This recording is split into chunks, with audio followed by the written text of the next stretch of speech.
He talked quietly. There is one part of enemy pie that I can't do. In order for it to work, you need to spend a day with your enemy. Even worse, you have to be nice to him. It's not easy, but that's the only way that enemy pie can work. Are you sure you want to go through with this? Of course I was. It sounded horrible. It was scary. But it was worth a try. All I had to do was spend one day with Jeremy Ross. Then he'd be out of my hair for the rest of my life. I rode my bike to his house and knocked on his door.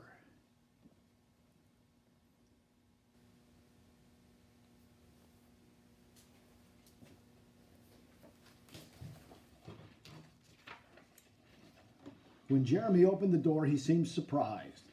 He stood on the other side of the screen door and looked at me, waiting for me to say something. I was nervous. "Can you play?" I asked. He looked confused. "I'll go ask my mom," he said. He came back with his shoes in his hand. His mom walked round the corner to say hello. "You boys stay out of trouble," she said, smiling.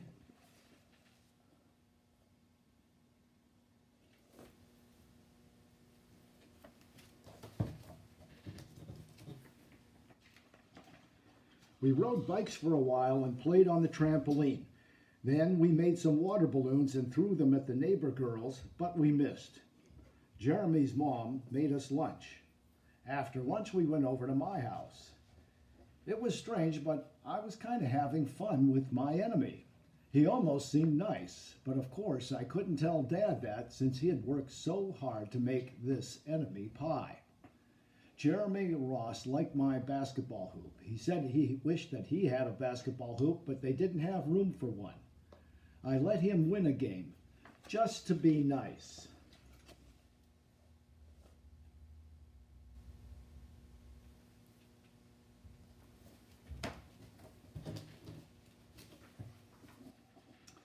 Jeremy Ross knew how to throw a boomerang. He threw it and it came right back to him. I threw it and it went over my house and into the backyard. When we climbed over the fence to find it, the first thing Jeremy noticed was my treehouse.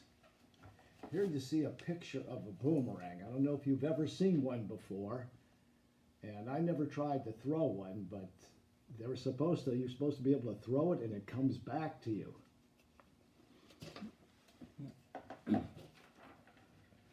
My treehouse was my treehouse. I was the boss. If my sister wanted in, I didn't have to let her. If my dad wanted in, I didn't have to let him.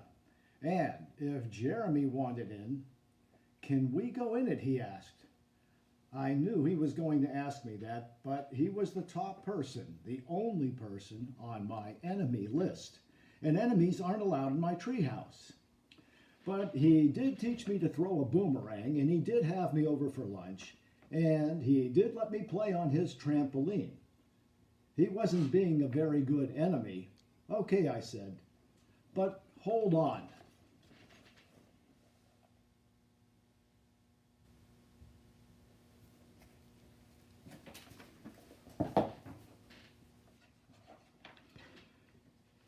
Dad made us macaroni and cheese for dinner, my favorite. It was Jeremy's favorite too. Maybe Jeremy Ross wasn't so bad after all. I was beginning to think that maybe we should just forget about enemy pie. But sure enough, after dinner, Dad brought out the pie. I watched as he cut the pie into 8 thick slices. "Dad," I said, "it sure is nice having a new friend in the neighborhood." I was trying to get his attention and trying to tell him that Jeremy Ross was no longer my enemy. But Dad only smiled and nodded. I think he thought I was just pretending.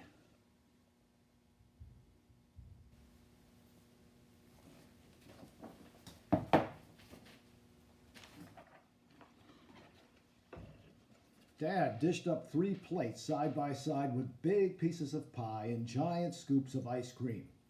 He passed one to me and one to Jeremy. "Wow," Jeremy said, looking at the pie. "My dad never makes pies like this." It was at this point that I panicked. I didn't want Jeremy to eat enemy pie. He was my friend. I couldn't let him eat it. Jeremy, don't eat it. It's bad pie. I think it's poisonous or something. Jeremy's fork stopped before reaching his mouth. He crumpled his eyebrows and looked at me funny. I felt relieved. I had saved his life. I was a hero.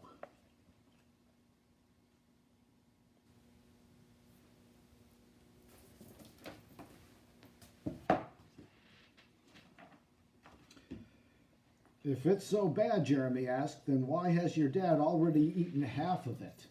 I turned to look at my dad. Sure enough, he was eating enemy pie. Good stuff, he mumbled through a mouthful, and that was all he said. I sat there watching them eat enemy pie for a few seconds. Dad was laughing. Jeremy was happily eating, and neither of them was losing any hair. It seemed safe enough, so I took a tiny taste. Enemy pie was delicious.